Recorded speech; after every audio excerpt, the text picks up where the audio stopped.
spent my career in higher ed, this is my 22nd year in higher ed, studying probabilities. What's the chances that this thing would work to change that kid's behavior, whether you're talking about math or reading or any social behavior? What are the things that we know give us the best chance? And two things come to mind when I talk about this. The first one is a guy named David Berliner, a very famous researcher in the field of education. He's a former dean at the University of Arizona.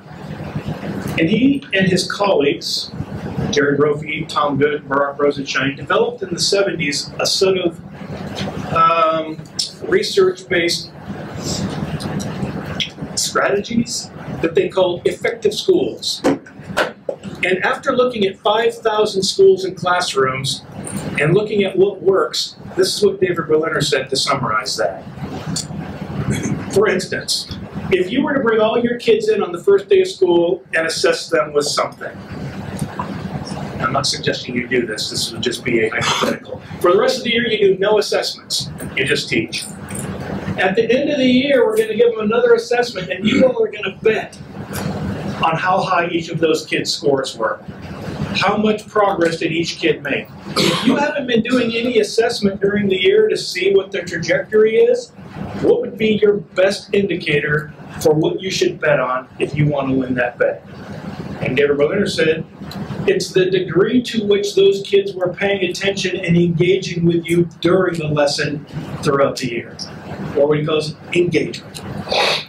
And he has said, we in education should look at engagement like other fields look at their core foundational concepts. Or as he puts it, the relationship between the time kids or students are engaged with you when you're teaching and their achievement should be looked at with the same scientific status as homeostasis is in biology, reinforcement in psychology, or gravity in physics.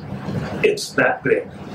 How do we engage people during instruction? If we're talking and they're not listening, it isn't going to work. The question is, for kids, students, people we work with who don't want to be engaged, how do we engage them? And that's part of being a teacher. That's one of the things that I've discovered over the years in working with kids with really challenging behaviors is, if I think I'll just wait for them to be engaged, it doesn't happen. I have to go do something to create that engagement or it won't work. Bob Pianta, another famous researcher, his research area is student-teacher relationships. He's the current dean at the Curry School of Education at the University of Virginia. And he has said, we can predict kid achievement. I keep saying kid, but I mean student. We can predict student achievement by the number of times the teacher and student go back and forth positively during instruction. So I have asked, what do you mean by positively? And the answer is, not negatively. So, you and I go back and forth. How'd you do? Fine, good. That counts. How many times can you and I converse back and forth in a way that ends in a non-negative way? That is a predictor for kid achievement. Now, having worked with students with severe behavior challenges all the time that I was a teacher, I can tell you there are some kids that don't do that very well with us. What I keep trying to think about is, then what do I have to do to make that kid more likely to engage positively with me tomorrow? What do I have to say? Where should I stand? What example should I use? But if all I do is say, I'm not doing that, not my problem, it isn't going to get better. So in terms of probability, waiting for the student to change is a bad bet.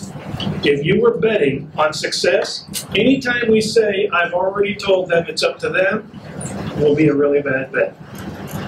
That doesn't mean it's our fault ever when kids do the wrong thing, when students fail. But it's our responsibility then to say, okay, then what can I do tomorrow to increase that probability for the next success? So here's a simple way I'd like you to think about this. This represents all the students we all see wherever we are, whatever we do. I've just laid it out in a normal curve because that's the way the world lays out. The majority of people are within one standard deviation of the mean.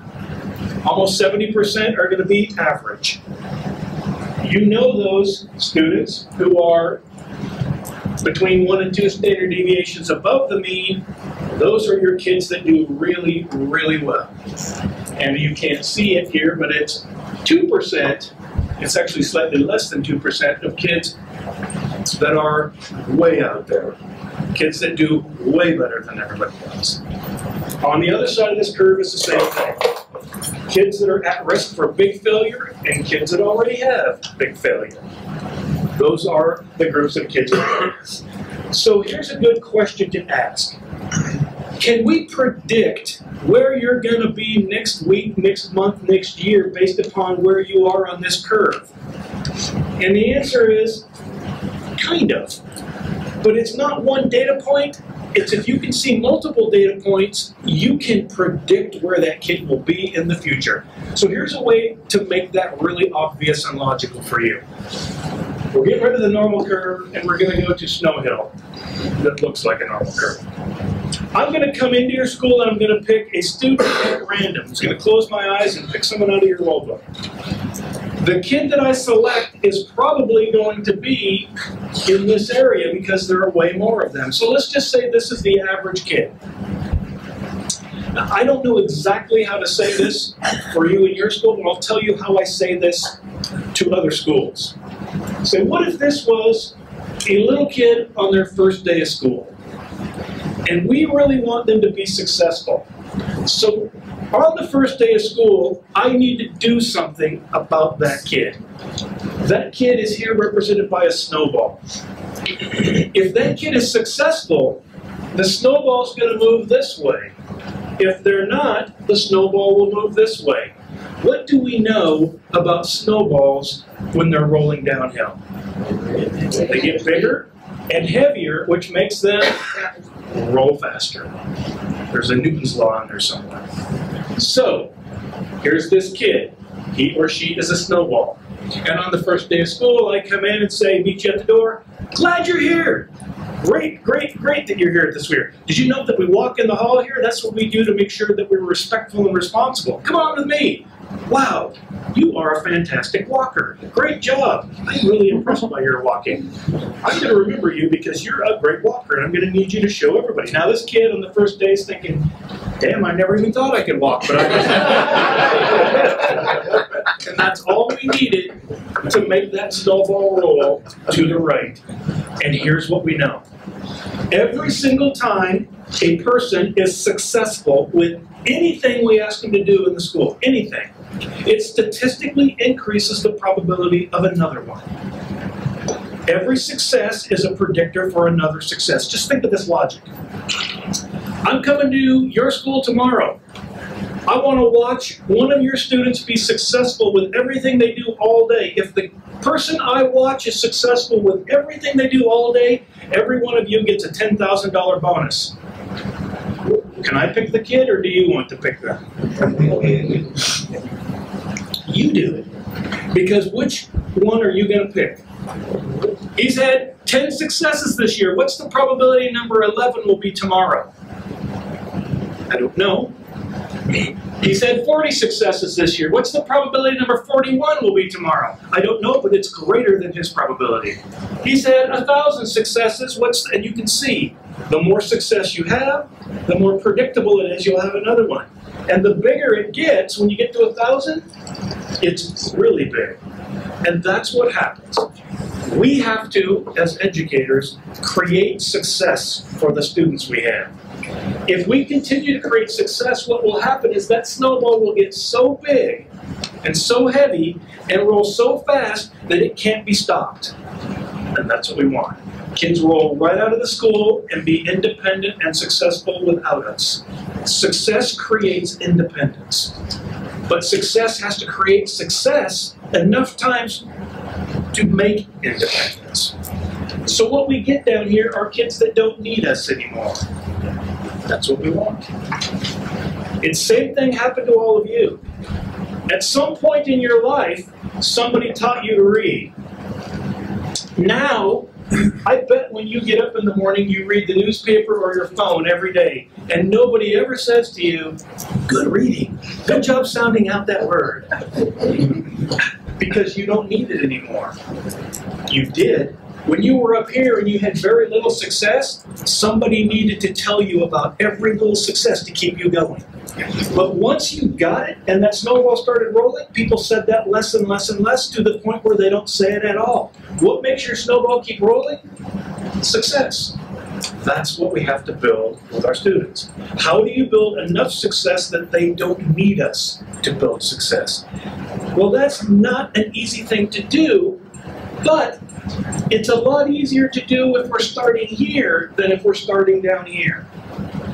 And this is the way I see this happen in a lot of the schools where I work, is that people will say, you know what? The kids in this school are old enough and should know better than running in the hall. I'm not going to teach them to walk in the hall. That's ridiculous. But if I see them running, I'll teach them a lesson. Okay, that's one way we can do it. So here's what happens on the first day of school. He's really excited to be here. He comes running through the door, running down the hall, and I stop him. Whoa!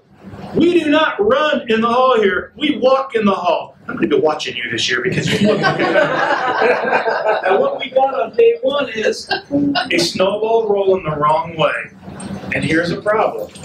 That snowball's prediction for the future is going that way. Just like success predicts success, failure predicts failure. If I were saying... Sorry, speaking of failure, I failed to turn on your lapel mic. Can you please start over? You start over? let me get that. He's right, so... But can you find something positive that I did today?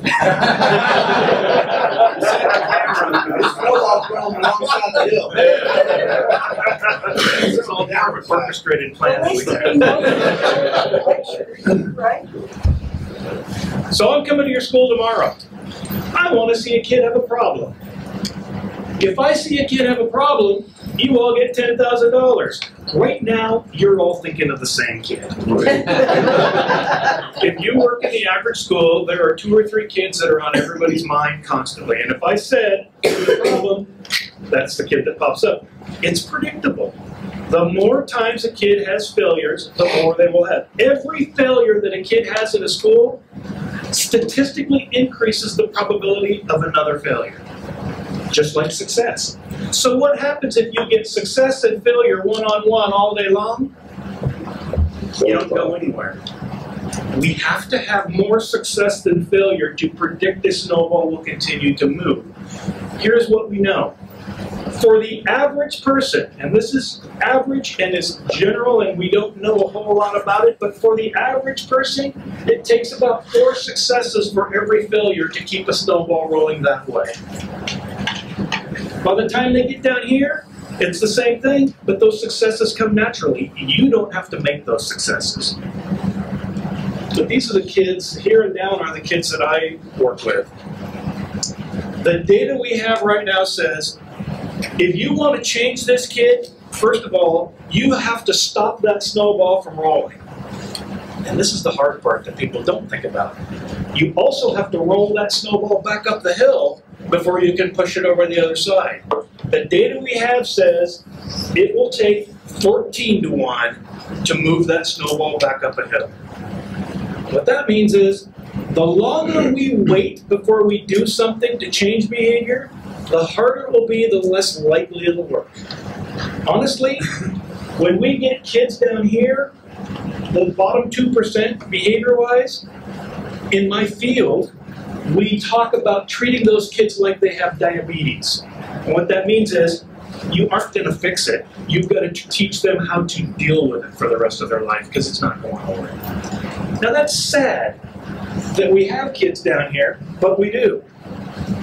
What's really sad is that if we would have intervened up here, a lot of those kids wouldn't have rolled that far in the first place. But we're not good at fixing that group of kids. And if this is reading or math, it's as difficult. Now, I'm not saying we can't fix it, because we can. I'm just saying the probability is much lower and the effort is much higher on our part. So, everything we're going to talk about for the rest of our time together is gambling. It's probability. What's the chances that this would work? So I'm going to give it back to you as a gamble on everything. If I said to you, you'd get $10,000 if that student did that tomorrow, what would you want to see happen? And you'd say, well, if there's 10 grand on it, I'm going to take a day off and I'm going to follow that kid. Well, there's really not 10 grand on it. So what would you like to see the other adults doing? Where would you like to see them standing? What should they say? What kinds of things do we need set up? Which kids should not be together? There are all these things we can play with that are probabilities. Nothing is a sure thing. Nothing works with every student. Nothing works every time. But some things give you a better chance than others. It's very simple, and we have the data. What we're looking for are, on a daily basis while I work with students to teach whatever I teach, what are the things I could do during that instruction that would make those snowballs move the farthest and be most likely to make them move at all. Those are what we call a variety of things. High leverage practices, effective practices. One of the things that I don't like it being called are research-based practices, because I hate that term. It doesn't mean anything. All we've done in education is we've said, anybody who crosses this finish line here gets to be called an evidence-based practice. Okay? Or a research-based practice. Well, what if 50 things cross that line? Are they all equal? Probably not, but we pretend like they are. I always think of it like this. What if I said, I set up a bunch of cones all around your school. It runs a 10K race. When I say go, I want you all to go out and start running. Anybody who makes it back here before 2 o'clock is an evidence-based runner. So you all take off. And some of you are back here in an hour. And some of you are back here in 2 hours, and some 3, and I think some of you went to lunch and then came back. But if you got here before 2, you're in. And we shut the door, and there are people out there trying to get in, and we say, no, you're not evidence-based runners. The rest of you are. Tomorrow morning, a guy comes in here and he says to me, I'm running a relay race with $1 million first prize. I need one more runner. Who do you got for me? And I said, pick any of them. They're all evidence-based. You are, but only because I drew an arbitrary line in the sand, and 2, some of you are better than others. So I'm not so concerned with research-based as I am with, among those things that we think are research-based, which ones give us the best chance and the biggest effect. We can find those. The research is done. It's been done for us for a long time. Here's how we do that. This curve represents every kid in the universe, every student in the universe. Here's the question. Given that we use intervention A, how far would the average kid move on that curve? Given that we used intervention A and B, but not C, we can look at that and say, what's the average movement? When we talk about average movement, it's something called an effect size. That's all effect size means is, how much movement do you get for the average person getting this? And an effect size is measured by standard deviations. An effect size of 1 means the average person getting that intervention moved 1 standard deviation, which is huge. Because in the real world, here's what we know. Measure a student in 1 year. Measure now, measure 1 year later. The average student moves about 40% of a standard deviation, or an effect size of 0.4 in 1 year. Here's why that's important. If you know a kid's going to grow that much by being alive for a year, any intervention you use that has an effect of less than that will be invisible. No one will ever know you used it. You're wasting your time by putting in an intervention that's going to give you less of an effect than you get by just simple maturation. That's the important concept. And that's the concept from a guy named John Hattie, who spends his life analyzing every study in the universe. It's called meta-analysis. They find every study that's ever been done on anything, and they build the curve, and then they ask, across those 100,000 subjects, what was the average movement that they got from that intervention? And they build an effect size. So what John Hattie's done is he builds these little parameters, and you come up with a practice. Homework, positive praise. You just name all these things and give you an effect. Here's what the effect is. And notice that it says it's got to be above 0.4 because anything below 0.4 will be invisible. This is what I really find most interesting about John Hattie's stuff. Is this book was published in 2009. He has like 5 new editions since then because he keeps adding more meta-analyses. This book was published in the 80s from research done in the 70s. It has David Berliner, Brophy and Good, Rob Rosenshine. The list of things that they call effective teaching practices from the 1970s is exactly the same as the list of stuff that John Hattie's telling us about with data now. There's nothing new. Good instruction has always been good instruction. Nobody's invented a better way than teaching. It's the most powerful thing we've got. So think about it like this. These are the students you work with. They're unique. Their background, their history, their age, what they do and don't know, what they do and don't like is all unique to them. And you want something from them. You want them to be able to demonstrate an outcome. Now when I talk to a typical elementary school, I might say, you want all your kids to say 4. When we say 2 plus 2, that's one of the things you'd say was made your kids be successful. At a high school, I might say, and these would be the same in high school, but at high school, I'd like to give the example. You'd like for kids that have a conflict to handle it without punching each other in the throat. Peaceful. Now, here's the question. What thing could you do to make that probability as high as possible? That's not the way schools think, though, or school systems. I see this all the time. We've got these kids, and they're having this problem. They're not getting the outcome. So what are you going to do? We bought this program. Why'd you buy that program? Research-based. Are there other things that would work better? Well, I don't know. We just bought what was research-based. Well, that's dumb. You should be saying, if this is a problem, what's the best chance? Not the first thing on the shelf or who markets it best. And the other thing I heard people say when I say, why are you doing that? Because we already have that one. That also isn't a logical decision. But we spent a lot of money on it. But it still won't work. Spend more, it's still not going to work. Or it's not going to work better than something else. What are the best things? These are the things that we know provide the highest probability for movement on that curve. 1, be explicit. Tell your students exactly what it is we're teaching today and why and how it fits their lives. Be very clear. Tell them outright. Show them. Engage them with modeling. Watch me. Why do you think we would do it this way? What would be another way? Even while you're giving your explicit instruction and modeling, there should be a lot of back and forth. You can do it with me. That's the engagement part. We have to keep the people engaged. There are 3 ways to engage people in instruction. 2 of them are awesome but hard. 1, easier but not as fun. 1, be very entertaining every time you teach.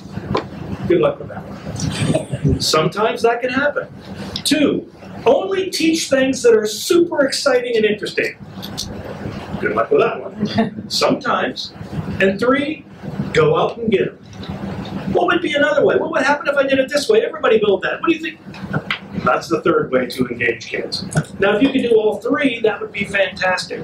But sometimes it's hard to be entertaining and what we're teaching isn't that exciting. How do we get kids and bring them with us? You've got to go out and find ways to make that engagement happen. Set goals. Give them feedback on how they're going to meet those goals. Look, you were here, now you're here. Be consistent. Evidence shows us that for every age group, not just kids, not just students, but people, the more consistent things are on a daily basis, the fewer problems there will be. People should be able to predict what's going to happen next by having clear routines.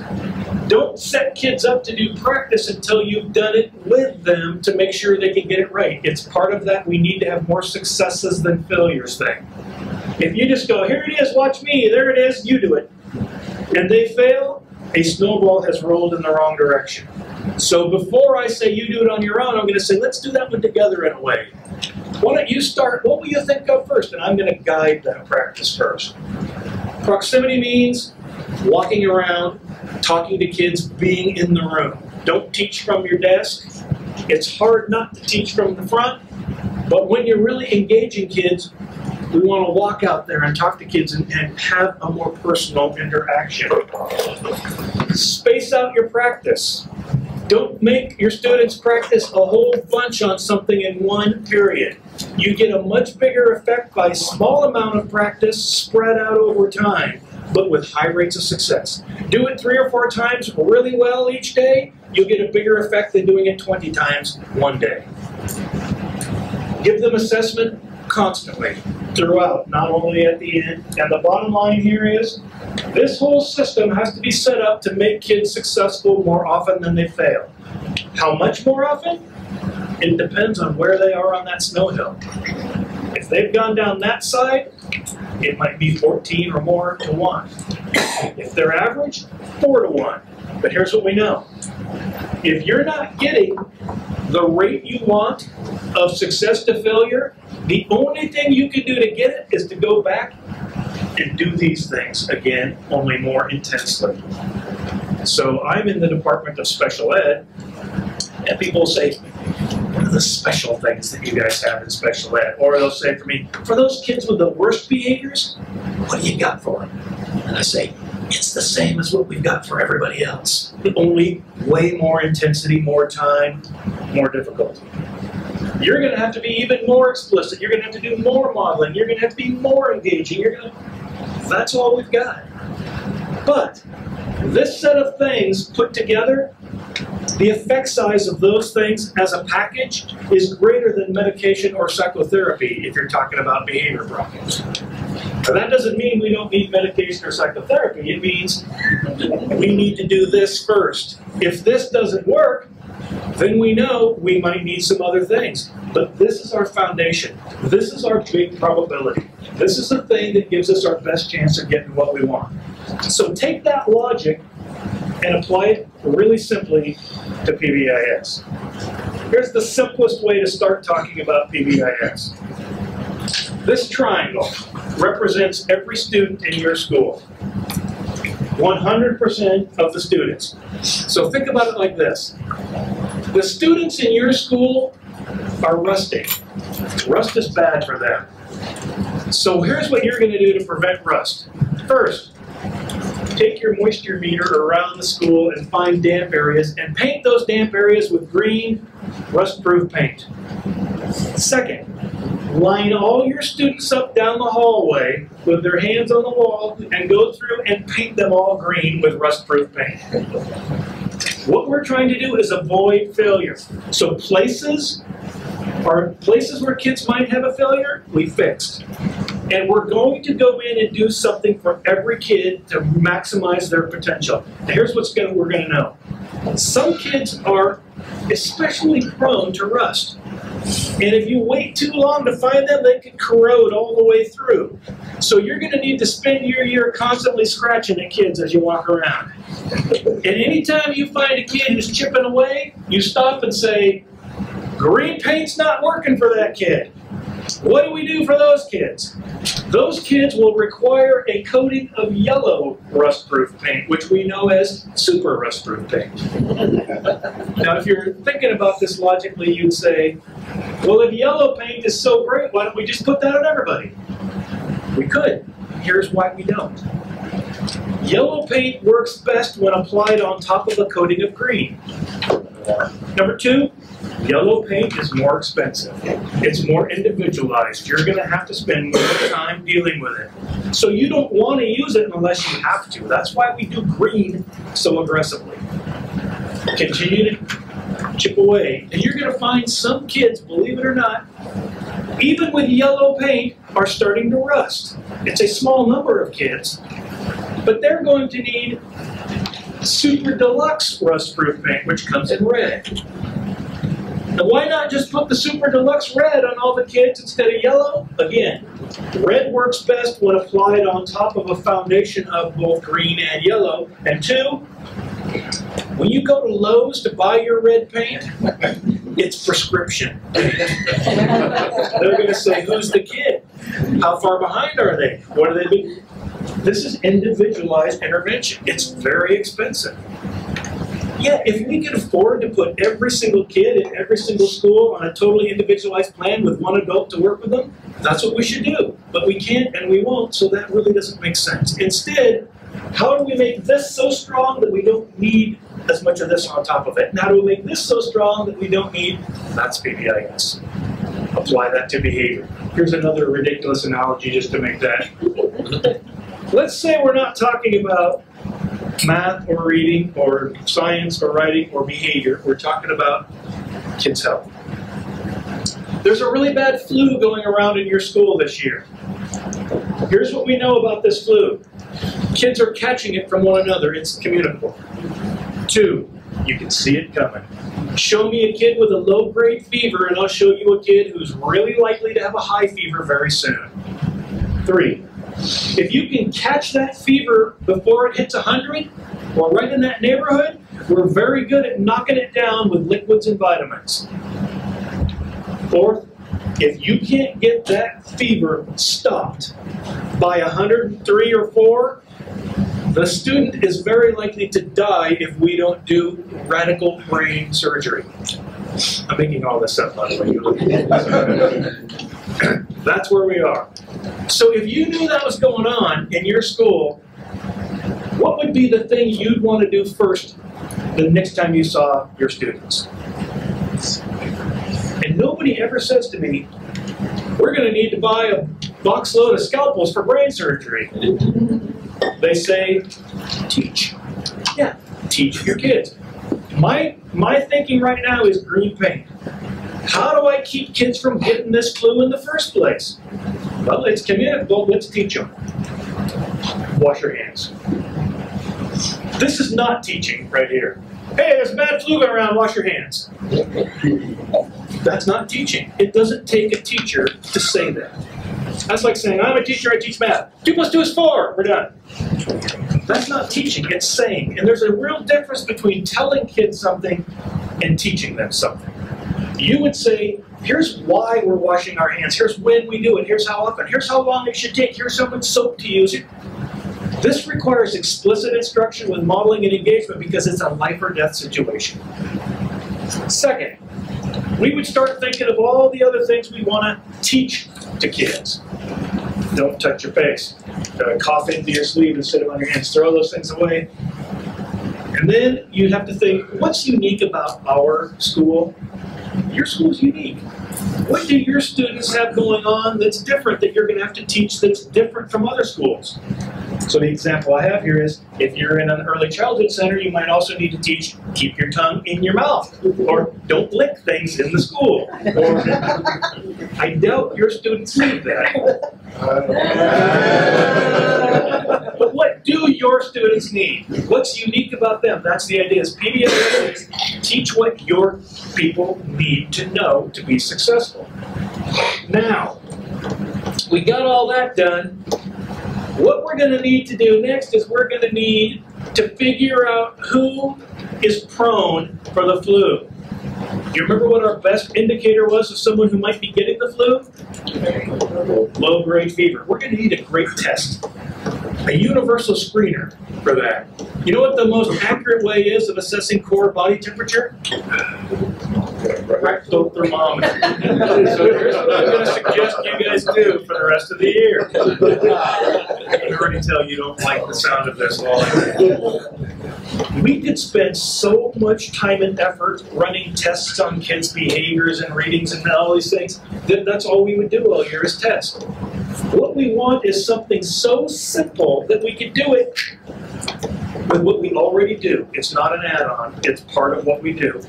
And maybe the data we get from it isn't as accurate, but we get the reality and the practicality. So here's what I'm thinking. When my son, who's just turned 25, was young, we used to have one of these things, I remember in the house, they put it on their forehead. And it changes color based upon their temperature. Now this is not accurate, the hospitals don't use these. But what if every kid in your school was wearing one of those on their forehead? You could walk down the hall and be looking, scratching to see, that kid's got yellow on his forehead. Yellow on the forehead. We could easily, with what we do every day, assess who's at risk. That's what we're looking for. What's the simplest way to assess who's responding to green paint and who isn't? Here was our green paint. Anybody who gets yellow, what works really well when we get low-grade fever? Liquids and vitamins. So here's what we do. Any student with yellow on their forehead gets sent to the cafeteria and we force feed chicken soup. Open up, we dump it in. Why chicken soup? It's got your liquids, it's got your vitamins, it's highly likely to work. It's a high probability, big effect. It won't work for everybody, but nothing does. That's a bad excuse. I've heard people say that. Well, I wouldn't use that thing because it doesn't work for everybody. Nothing works for everybody. What we're looking for is what's the highest probability for everybody. If you're waiting to find that thing that works for everybody, it's not going to be there. There isn't such a thing. I like chicken soup because you don't need to hire any extra people to administer it. You don't need permissions. You don't need to keep data on the amount of soup people eat. You just give it to them. Now, if soup doesn't work, there are some other logical things, but you're not going to go, soup didn't work? Brain surgery. I hope you wouldn't say that. You'd say, soup didn't work? What else we got? And you'd start thinking about these other things. But notice as we start to get up here into red, doctors have to be involved. Here's one thing to consider. The further up the triangle you go, the fewer kids. Think of another triangle inverted. The further up the triangle you go, more adults, more time, more effort, more money. Another good reason to not want to go up that. This means something has to happen outside the school, which is more time-consuming and complicated, etc. At what point, when that fever is up there as high as it can get before we believe we're going to need to do brain surgery, are you willing to do something weird? Because there are weird things out there. There's always somebody that's got the latest reading program that if you wear a hat when you wear this, it reads better. And I look at that and think, I'm very skeptical of your hat reading thing. Why not have tried the hat reading thing back here? Because whatever you try that doesn't work allows a snowball to continue rolling in the wrong direction, which will make it harder to fix in the future. Everything we do has to be predicated on what's my best chance of being a success. Otherwise, it's perpetuating something that will be harder to get rid of later. So, when we've exhausted everything that we know that has big effects, then I'm willing to try something with weird things. I just found this on the internet, I don't know what it is, but let's say this is a weird strategy for this flu. At what point are you willing to stick electrodes in a kid's nose? The correct answer. Only after everything else has failed. What do you know about this nose thing? I buy them from a guy out of the trunk of his car. He comes through here in the school every once in a month, and I ask him, and he said, oh, these are really good. And I say, are they research-based? And he always says, oh, yeah. I don't know if it is or not. Why should we use it now? Because we've exhausted what we would say are the things that have big effects. So I'm not saying you should never use some things. I'm saying some things should be reserved for when nothing else has worked. And again, the reason we wait is because this is a low probability, and this is a gamble we have. What's the best chance? Because every time we lose that gamble, it will be harder to get a success the next time. That's our logic. Now we're going to need some scalpels. I think of the scalpel as the hospital setting or the jail setting, places like I've worked. And I'm glad that we have jails for kids, because I've worked in jails and I can tell you, some kids really need to be in that jail. Here's what I think is the shame. There are also kids in that jail that need to be there because they never got chicken soup, Tylenol, meds, or even the experiment. Nobody did anything until it was so far down the hill on the snowball that there wasn't anything else left. That's the big idea behind PBIS, is put your energy into green first. It will save you the most time and money. Find kids for whom that's not working as early as you can in the year and do some extra. You don't do something different, you do additional. And then you work your way up using that logic. So PBIS is 4 things. 1, can you predict when your students will fail? So here's the question I would ask you, sticking with our gambling analogy. I'm coming here tomorrow. I can only be here for 5 minutes. I can come anytime during the day. While I'm here, if I see problems, every adult in your school gets the $10,000 bonus. When should I be here? Where should I be standing? Where should I look? If I say that to the average school, they can be very specific. You need to be here tomorrow at 10:04. Be standing at the east end of the hallway next to that drinking fountain. Look over here, you're going to see this going on. Okay? If you can predict it, we can prevent it. I'm changing the bet. I'm going to be here tomorrow at 10:04. I'm going to be down at the east end by the drinking fountain looking that way, and if I don't see anybody having a problem, you will get $20,000. That's the PBIS logic. Do you know when, who, what, when, where, why? Then what could you do to make that less likely? It's a bet. It's a gamble. How do we all do it? Because if some of us do it and the others don't, it won't work. That's the hardest part of PBIS is box 3. Think about this, if we were teaching math. 2 + 2 is 4. But what if half of your faculty said, no, I'm not going to do that this year. I'm going to do the new math with my kids. We're going to have 5 or 8 be the answer to 2 + 2. Well, if kids were here at 5, 8, and 4, you're not going to have good instruction. If you say, we want everybody to, and I just make stuff up, walk in the hall, if half of the people here say, I don't care if they run in the hall, then walk in the hall won't work. It just won't. So here's what we know.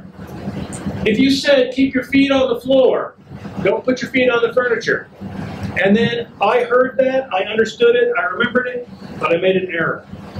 And I come in here tomorrow and I put my foot up on the furniture, and then I realize I made an error, she doesn't say anything to me. What did I just learn from her?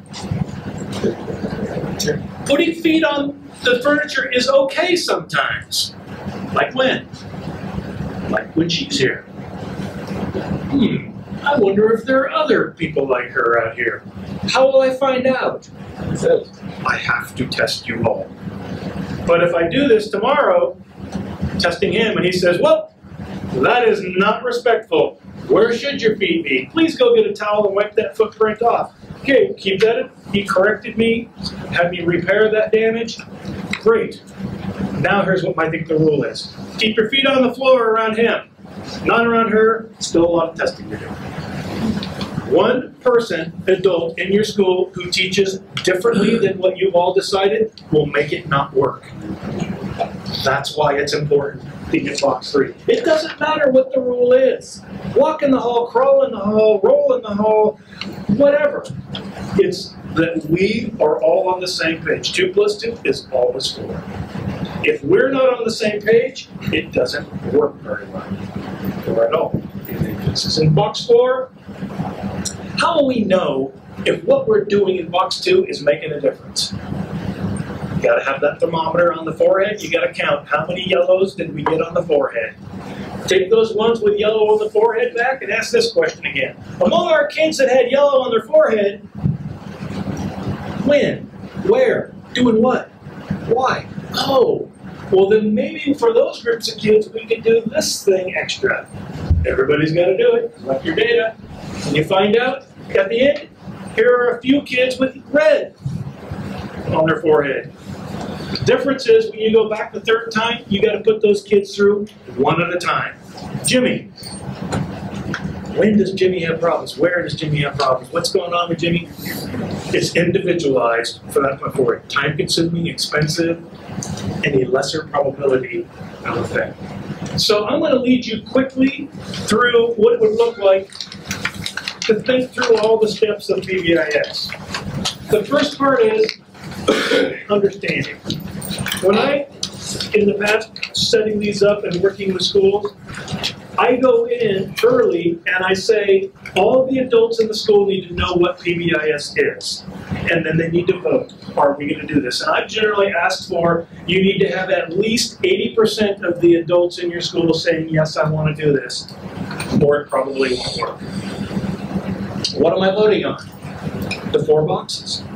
If we're doing PBIS, I agree that I'll tell you who, what, when, where, why problems might occur.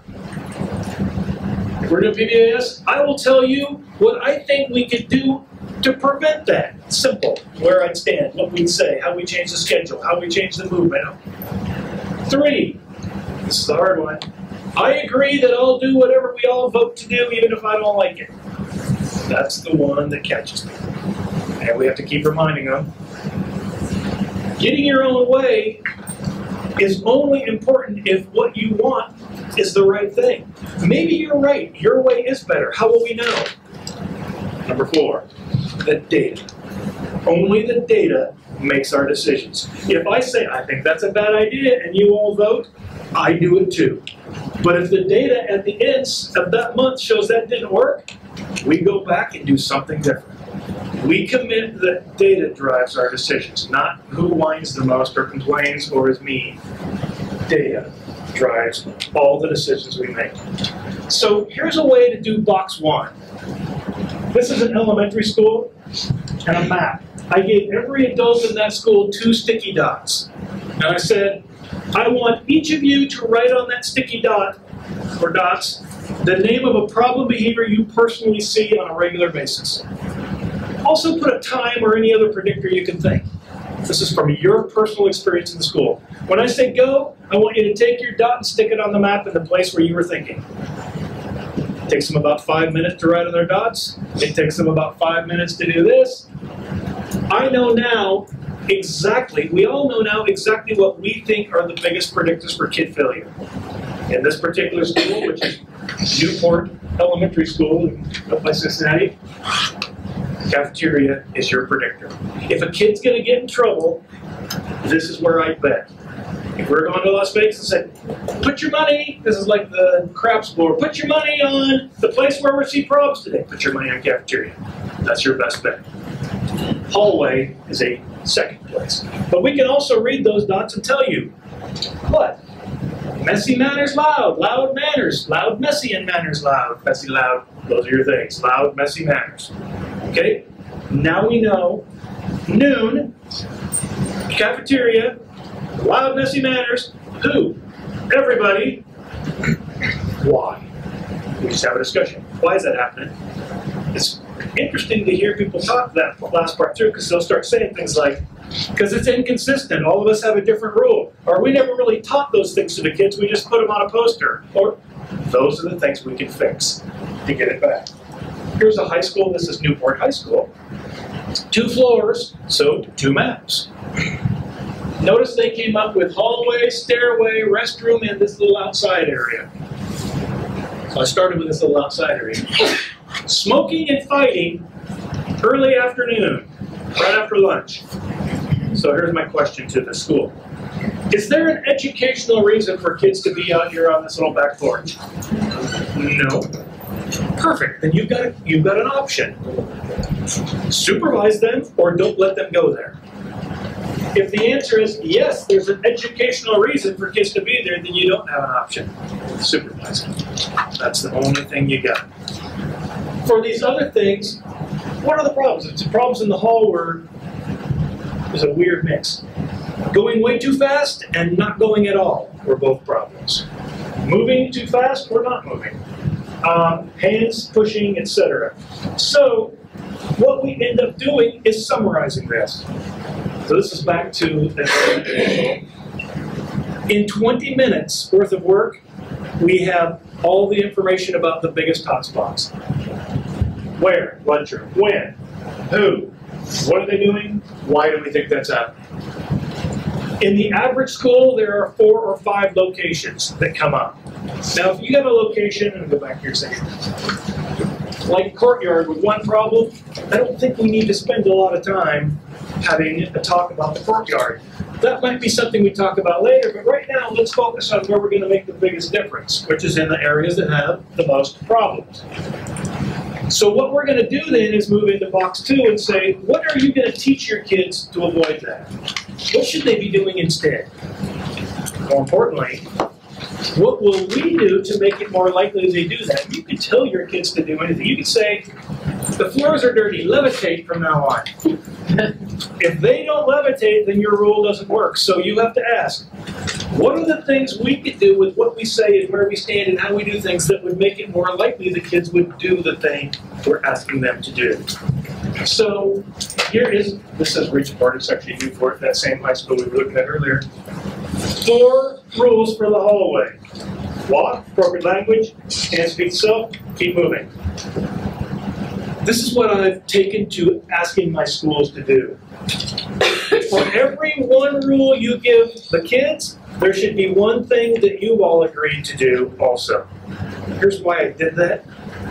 Because I would say to a school, problems in the restroom, huh? What do you got? And they'd say, we got together and we came up with 58 restroom rules. No one is going to remember more than 3 or 4 of your restroom rules. So I said, you need to do more than the kids. So when they say 58 restroom rules, I go, great, what are the 59 things you guys are going to do? And they go, yeah, we could probably get that down to 4.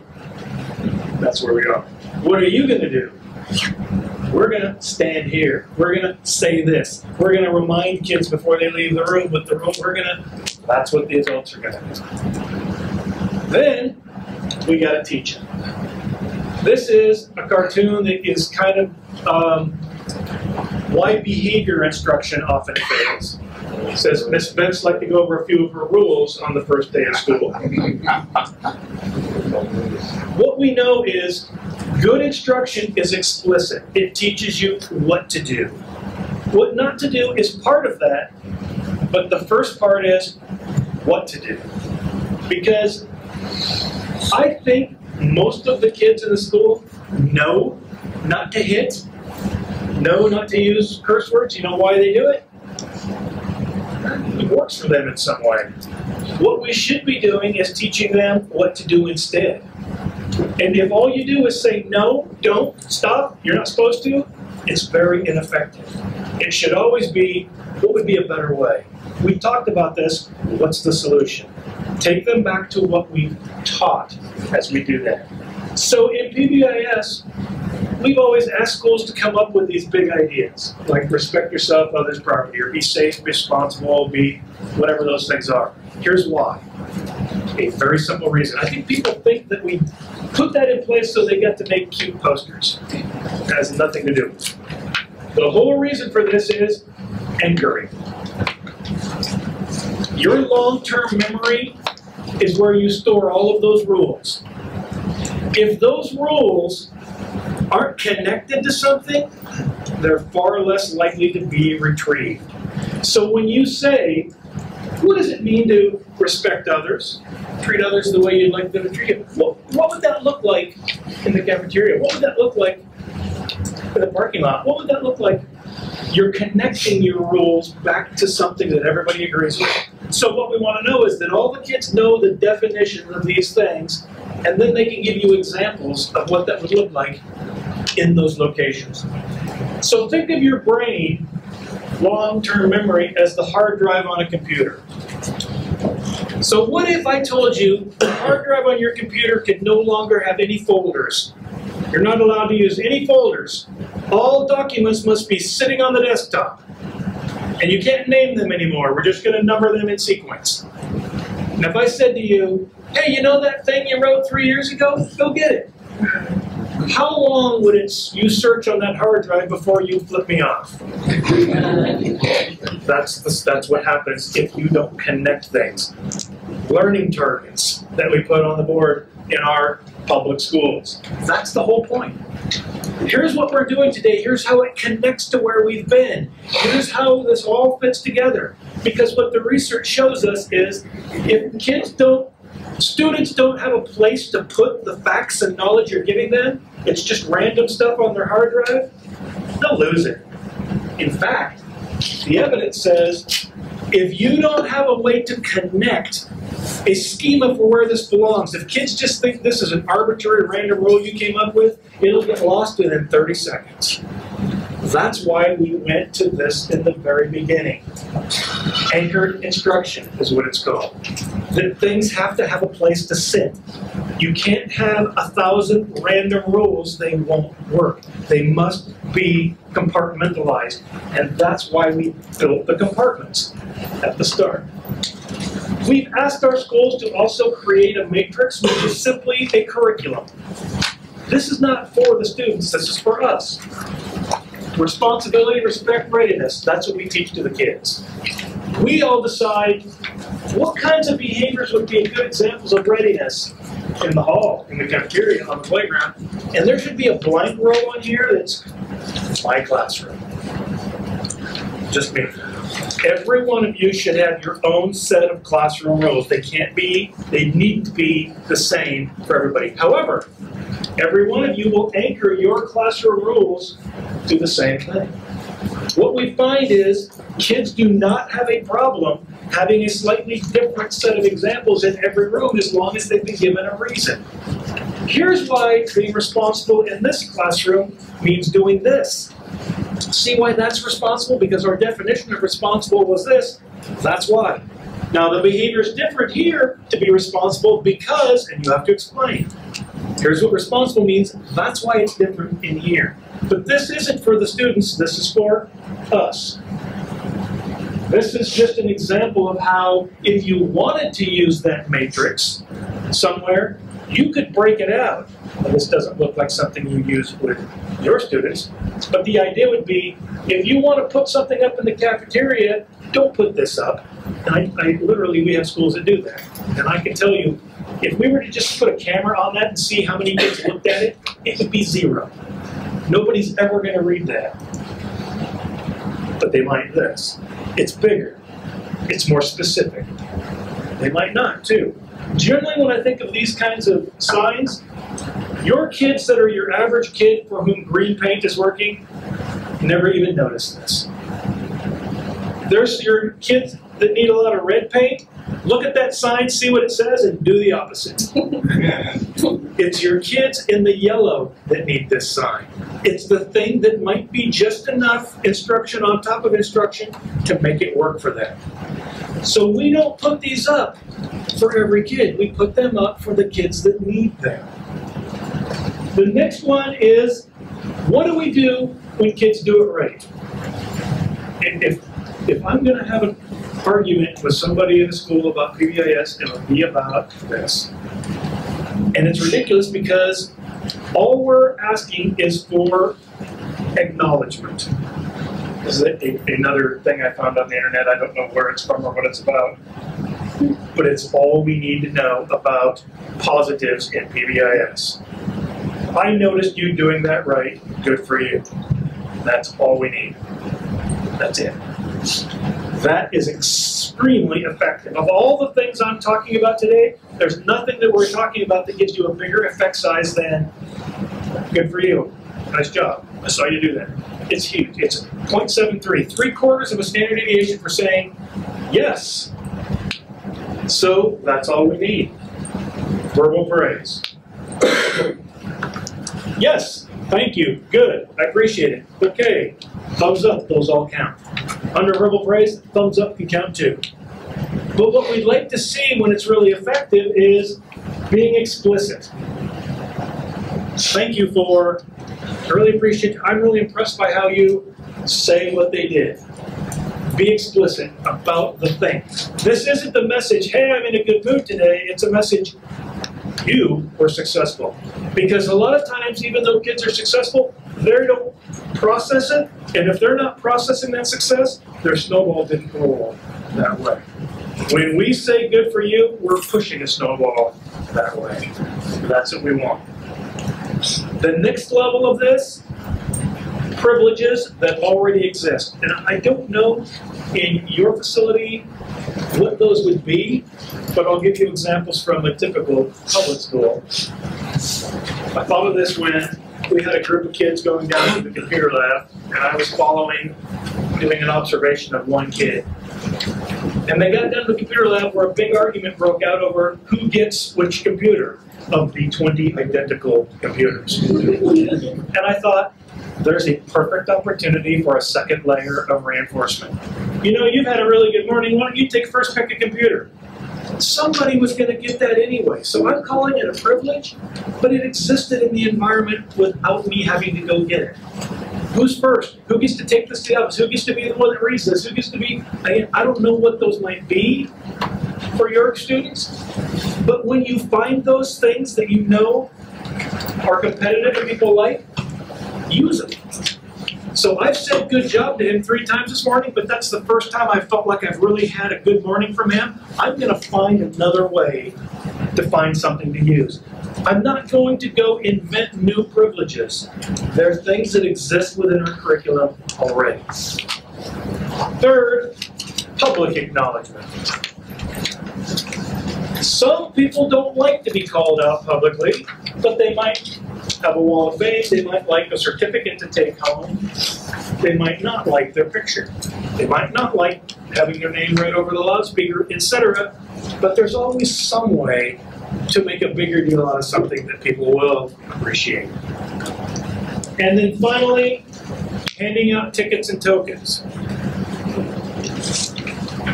When I was a teacher, I taught what they call self-contained EBD rooms. So I taught the room where only the kids with a severe behavior problems were.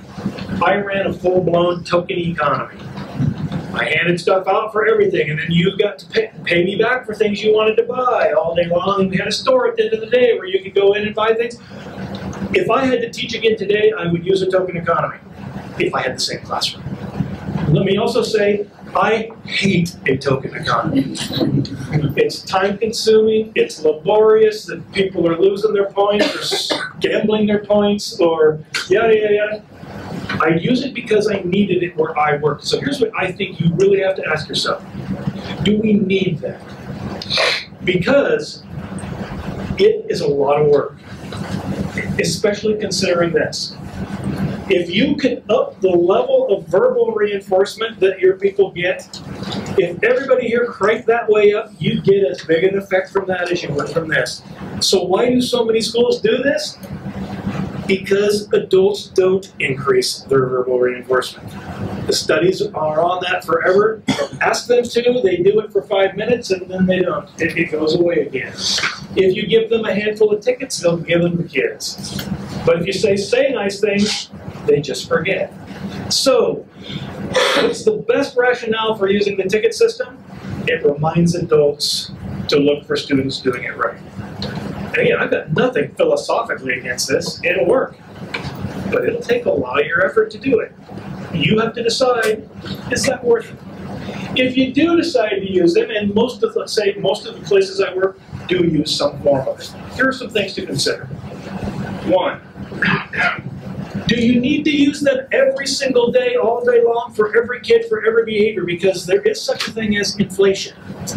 They'll become worthless. I would really urge you to think, where could I use these to best make a difference? Let your data tell you.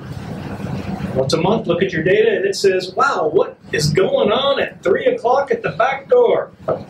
We look at the data and we say, wow, that's a lot of problems at the back door going in the parking lot. We go out to our students and we say, do you remember what it means to be responsible at the back door at 3 o'clock? Do you remember what it means to be respectful there? Do you remember? Next week, we're going to be out there in that hallway with tickets, looking for people doing those things. So now you've got your tickets really focusing on changing a specific set of behaviors, and they'll be very effective for you. Get the kids to do that, up your verbals with it, pull them back. So again, if you're going to use these, think about using them in a targeted way to make a big difference. What are we going to do when they do it wrong? You got to do something. You've got to do something. And I think that's obvious, and yet I've had people say, well, the best way to make it work for kids so it's positive is not to ever say anything negative to them. Right, so what's that look like during instruction? What's 2 + 2? 5. Awesome! I'm a positive teacher. But am I a good teacher? My kids leave here thinking 2 + 2 is 5. So I don't get any benefit out of that. So the question isn't, should we respond when people do it wrong? The answer to that is yes. The question is, how should we respond in a way that maximizes the probability for us getting better things from that student in the near and longer future? Here's something that will give you a headache, but just look at the big picture here. This is a school who has decided all of these behaviors need to be managed by the faculty member. If it's this set of behaviors, they go to the office. Now they've created this flow chart that says, I see a problem behavior, I ask myself, is it this one or this one? If I've seen this one 3 times and dealt with it, it becomes one of these. I don't know that we need that level of complexity, but that's what that means. Here's what I think is important. The research out there is very clear. If the adult in that classroom does not know what to do, the first response is, get out. And, I'm going to go back to that other one for a second, but here's what we know. Removing a student from a school or classroom does not change behavior. I'm not saying a kid should never be removed from a school or classroom, because I've worked in schools and classrooms and both of those things need to happen sometimes. But if all you're doing is removing them to teach them a lesson, we've got no evidence that it does. In fact, the best predictor you get from a kid who's been removed from the classroom once or suspended once is they're far more likely to be removed or suspended again. So, we remove kids because they are disrupting the learning environment or there's a safety issue. But here's your punishment, leave. We have no evidence that that gives us an effect in the longer term. So here's what I think we need to do. As a school, we need to get together and say, what strategies do we all have in here for kids that bring food to class? If that's something that's on your list. And now you've got a teacher who can say, I've tried this. That works sometimes. And someone else goes, I also do this. And someone else says, well, I have a whole thing in my room where we do this. Now, if I'm a brand new teacher here, I'm thinking, oh, there are strategies besides get out. We don't teach you those when you go to teacher education. Nobody in teacher ed ever says, okay, what do you do if you say do this? And the kid says no. It's going to happen. Why aren't we teaching that? But because we haven't, we need to get the experience of all the people who have dealt with people and say, what are the strategies besides get out that we have at our disposal? Correction is our big effect. Correction doesn't mean you can't have a bigger consequence. All correction is saying, we've talked about this before. What was the rule? What would have been a better way? Is that respectful? It starts with a question. It's non-confrontational if we start with a question instead of, no. 2 + 2, 5? Let's look at that again. That would be a correction. What do you think it would be if we counted these up? We'd like to see that for behavior. Even if there's going to be a bigger one. So you could say, oh, we talked about this one. What would be a better way to handle it when someone called you a name? So, well, could you say this? What if you did this? What would be another thing? Yeah, so when you get back from your suspension, let's talk more about this. See, he still got a bigger consequence, but it started with instruction and correction. Here's the problem we have as researchers with this question. These are the rates at which that happens. Rate per minute. We have over 10,000 observations of classrooms all around the world. Teachers do not use correction. They don't do correction, they say, knock it off! Stop it! It's so low that we can't create a statistic for it. It doesn't happen often enough for us to say, here's the conditional probability. But here's what we can do. I can go through all those things and say, show me the times when a kid did something disruptive in a classroom. Here they are. Teacher can do 3 things after that. Ignore it, give a negative feedback, knock it off, or correct it. The question would be then, on the times when those 3 different things happen, What's the probability that the kid will be on task 5 or 10 minutes down the road? And what we're seeing when we start looking at that is, when a teacher says, why is that not the right way? What would be a better way? Show me that, please. We get higher rates of kids being on task 5 minutes down the road. Ignoring it and saying knock it off are about equal. And they're less for what that kid will be doing 5 minutes down the road. So if when we see a kid being disruptive, we really want them to stop, correction is simply a better bet for the future than anything else. But that's not what we do. Almost done. Monitoring. 3 big ideas about your monitoring. This is the thermometer on the forehead. First, you all have to agree what a problem is. If half of you think a fight must have blood, and the other half of you think anytime 2 kids look at each other cross-eyed it's a fight, I don't know what fights means when you say you've had 5 fights. You all have to come to an agreement about what your definitions are of the things you want to track. Don't track things that you don't care about. What do you care about? What is it? Second, whatever we do has to be so simple that it takes you less than 1% of your time. If it's more than that, it's unrealistic. You're too busy. And third, you got to use it. You got to show the data back to people. This is my favorite of all time. This is from an elementary school. It's the size of the palm of my hand, front and back on a little tablet, and every adult carries one around with them. When they see a problem behavior, they deal with it. They address it. When I address it, I'd like you to go sit right there now. Please, I'll be back in 5 minutes. We'll talk about this again. I don't need to do it right then, but at some point, I need to fill out this slip that there was a misbehavior. Why? Because if you had a problem behavior with you, and you, and you, and you, and you, and you, and you, and you, and you, and you, there's 10 problem behaviors, and every one of you is thinking about a kid with one. Here's a kid who's at risk, who's going to jump into that red pool, and we don't even know. So if we say, I'm going to fill out a report every time I see something above this level, you're going to know who, what, when, where, why in your school. When we do that with a school, we can answer those questions. If this was a big problem, the kid goes down to the office, and we fill this out. But it allows me to answer questions like this. Once a month, all of those things get put into a database. And I can answer. By sorting and filtering on this, I can ask, what time of day would a kid be most likely to have a fight on a Thursday? I can look in this data and tell you, Thursday, your highest fight time is 12:01 at the hallway. Okay, now we can say, I know what to do. I'm going to go to the hallway at 12:01 on a Thursday and stand there. But all of that can be done. So this is real data from real schools here. This is a school that says tardy is the thing we need to go after. We get a bigger impact on kid success if we went after tardy than anything else. The non-example of this is, remember I said, only track the behaviors you care about. This one has weapons, bars, bombs, cones. I don't know why cones are good. Arson. If you need to keep track of the bombings in your school, PBIS is just the least of your concern.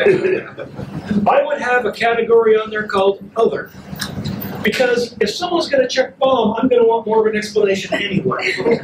So other, here's what happens.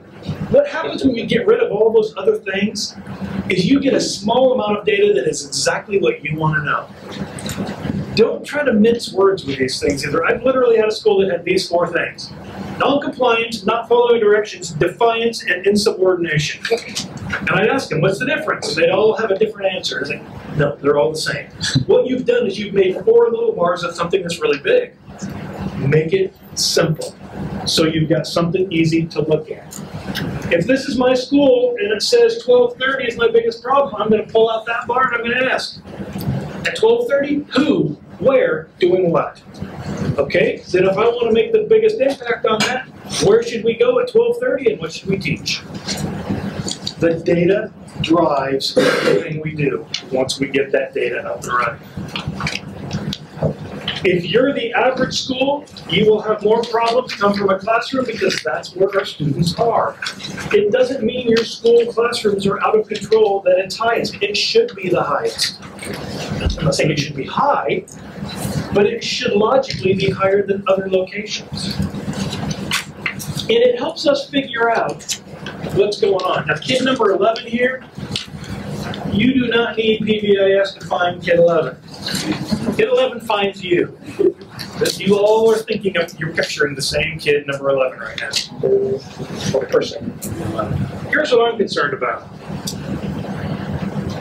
Who's the next kid 11 coming up the pike? The kid that ends up being the next kid 11 came up through the farm system, and this is the farm system here, yellow. If I know who's doing what, when, where, why at that yellow zone, I can apply my yellow paint to keep kids from growing. The other thing I think is really important is these are all kids that have one problem. But if you look at it, it's one problem, but it's really high if you stacked it. The other thing to consider is if these kids had that problem and they're kids with only one problem, I bet you kid number 11 has had those problems 50 times. So going after the lots of ones will affect even the kids at that end. It's logical. Then you gotta put this stuff up and let everybody see it. Why are we collecting data on those little slips? So we'll know this. That's how we know when it's working. Why did we decide to stop doing that and start doing this?